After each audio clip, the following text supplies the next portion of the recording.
Merci, monsieur le député. La parole est à madame Frédérique Dumas pour le groupe Liberté et Territoires. Et pour 5 minutes.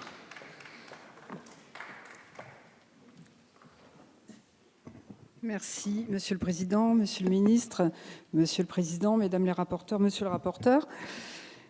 Chers collègues, concernant l'ensemble des actions de cette mission, je voulais tout d'abord saluer l'augmentation de l'enveloppe permettant d'accompagner l'ouverture des bibliothèques le dimanche et en soirée. C'est une vraie mesure d'éducation artistique et culturelle et une vraie mesure d'accompagnement des collectivités locales. Mais je voulais mettre l'accent sur 2 points plus inquiétants.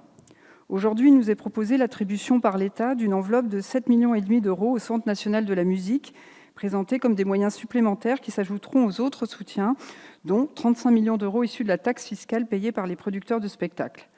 La loi de constitution du CNM a été adoptée en septembre 2019, renvoyant à des décrets de préciser sa gouvernance et les modalités d'attribution des aides. Cette loi a été adoptée à la suite de 2 rapports. L'un commandé par votre prédécesseur en juin 2017 à Roch-Olivier Maistre et remis en octobre 2017, c'est-à-dire il y a 2 ans. L'autre commandé par Matignon à nos collègues Émilie Cariou et Pascal Bois en mai 2018 et remis en novembre 2018, c'est-à-dire il y a 1 an. Une mission de préfiguration a été de nouveau confiée à Catherine Ruggieri, qui s'est attelée à la définition de la future architecture des aides, qui prévoit notamment, je cite, de financer mieux et plus de projets pour travailler plus en transversal et prendre en considération de nouvelles questions. À ce jour, aucun arbitrage n'a été rendu. Alors que 2 questions cruciales se posent, comment se fait la bascule du Centre national des variétés au CNM et donc la continuité des dispositifs d'aide? Comment cela va-t-il se passer concrètement au 1er janvier 2020? Comment pouvons-nous être assurés que le CNM aidera dorénavant plus et mieux les projets que les dispositifs qui existent à ce jour? En effet, continue à se poser la question de l'existence de moyens extrasectoriels qui étaient pourtant évoqués dans les 2 rapports commandés. Continue à se poser la question de la réalité des moyens nouveaux affectés au projet. Le rapport pour avis de notre collègue Céline Calvez fait état du fait que les missions du futur CNM étant plus étendues que celles des organismes actuels, il bénéficiera à terme de 111 ETP, soit une hausse de 18 ETP par rapport à l'existant. Il y aura donc bel et bien une hausse des frais de fonctionnement qui, au regard du bleu budgétaire, sera rémunérée par les opérateurs eux-mêmes et va donc peser sur les moyens actuels. Ce sont autant de moyens qui ne pourront pas être affectés aux projets et aux entreprises, auxquels s'ajoutera la nécessité de prendre en charge des missions nouvelles et non définies à ce jour. On le sait, dorénavant, les fusions aboutissent toujours à ce qu'il y ait au final moins d'argent pour les personnes concernées et à ce que, dans les faits, on assiste à une reprise en main, loin des réalités de ceux qui sont plus proches du terrain. En ce qui concerne l'audiovisuel public, avec 3,246 milliards d'euros de financement via la CAP, soit 60 millions d'euros de moins qu'en 2019, 10 millions d'euros en moins de compensation par l'État des exonérations et dégrèvements consentis à certains foyers, c'est 70 millions d'euros d'économies qui sont demandés à ce jour. Si l'on y ajoute les glissements naturels et les redéploiements vers le numérique, c'est un effort du double, voire du triple, qui devrait être consenti par les opérateurs.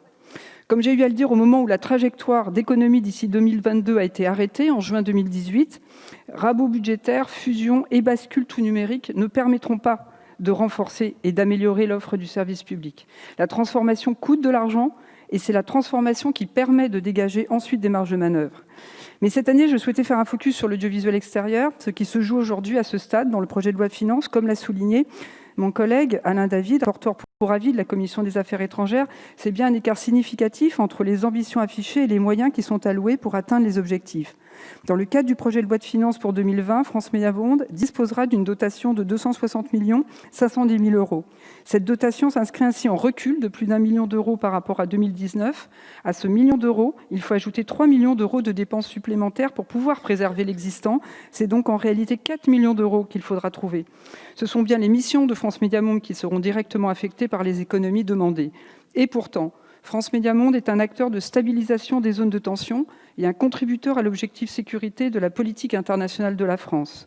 France Médias Monde est par ailleurs un véritable promoteur de la francophonie dans un monde plurilingue. France Médias Monde est engagé auprès des jeunes générations en Afrique. France Médias Monde est promoteur de la culture face à la montée des modes de pensée radicaux et sectaires. France Médias Monde est engagé pour l'Europe. France Médias Monde est engagé sur le continent américain, notamment en Amérique latine. Les résultats sont là et les audiences sont là. À l'heure de la baisse symbolique d'1 euro de la CAP, l'enjeu n'est pas budgétaire, il est bien politique. Notre groupe regarde donc profondément ces décisions budgétaires à la veille de discussions sur le projet de loi audiovisuel que vous serez amené à nous présenter au début de l'année prochaine. Et nous regrettons également qu'il n'y ait pas eu de proposition de réforme de la CAP, puisque cette réforme va être rendue de plus en plus compliquée à fur et à mesure qu'on se rapprochera bien sûr des échéances électorales futures. Merci, Madame la députée.